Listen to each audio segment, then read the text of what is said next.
You know, Chris Pine has now said in several interviews that this is one of the top 3 scripts he has ever been given. And after seeing the movie, I see that. 2 CIA agents and former lovers are brought back together 10 years after a failed rescue attempt that involved a mole of some kind. And so they are forced to blur the lines between profession and passion. But before I properly start with my review for All the Old Knives, which drops on Prime Video this Friday, April the 8th, I want to thank my friends over at Prime Video, and I want you to let me know your thoughts on this film in the comments below. If you're excited, if you have seen it, anything and everything down there. And if you love movies and TV, this is the place to be, so consider clicking that subscribe button so you don't miss any future conversation on your favorite movies and TV. I came into this film pretty cold. You guys know me, I love going into films blind. So I basically only knew that Chris Pine was in this, and I come to discover that this film has an excellent cast and it uses the prestige that comes naturally, inherently with such a cast that includes Thandiwe Newton, Lawrence Fishburne, Jonathan Pryce. It's your classic investigative spy thriller. It's not a film that is here to reinvent the wheel. It's a film that is here to deliver a fun mystery and explore some interesting, compelling characters at its core. What this film really is, it's these 2 characters, Chris Pine and Thandiwe Newton.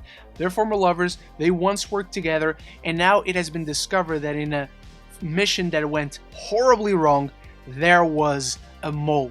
And so they're sitting down at a dinner table, essentially interrogating each other on what happened, trying to find out if either they know who the mole was or either of them are the mole. And there's a lot of natural tension that is raised through that.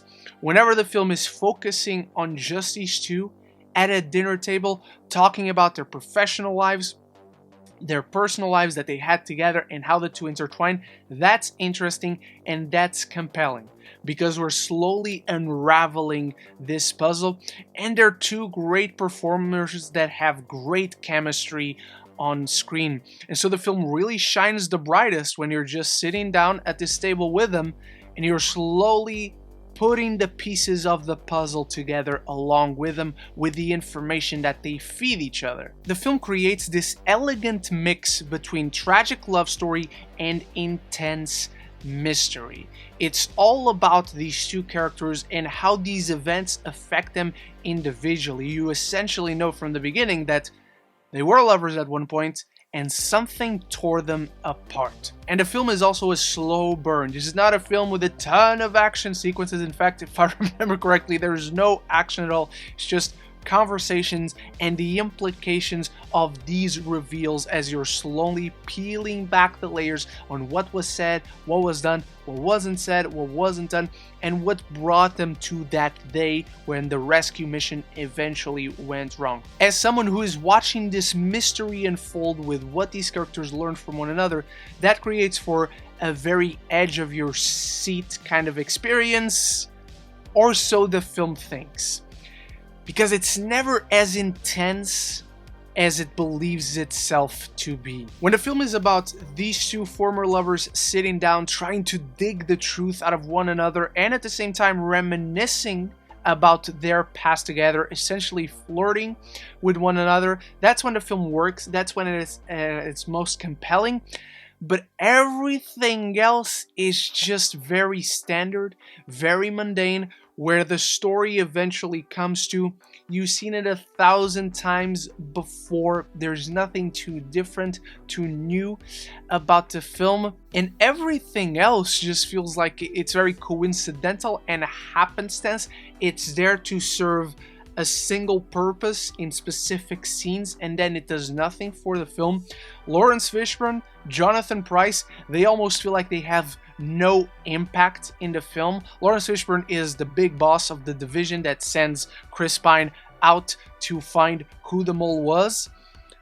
but really this could have been Chris Pine doing it for himself, or Thandiwe Newton doing it for herself. Jonathan Pryce, he feels completely wasted in this thankless role where you see him sometimes having conversations with Chris Pratt, and he has a past relationship with Thandiwe Newton as well, but that it doesn't feel like he impacts the story one way or the other in the present or the past timeline, which is another issue with the film, that it jumps back and forth, but you don't have a seasoned enough filmmaker to have that work, to have that serve a purpose and make you feel the impact of the reveals as they come. So ironically enough, this spy thriller about the CIA and investigating one another and finding out who the mole is works the best when it's just these two characters sitting down at a table and talking with one another. And honestly, that's how I would have executed this film, because you have a good script, but the direction is just very standard and very muddled.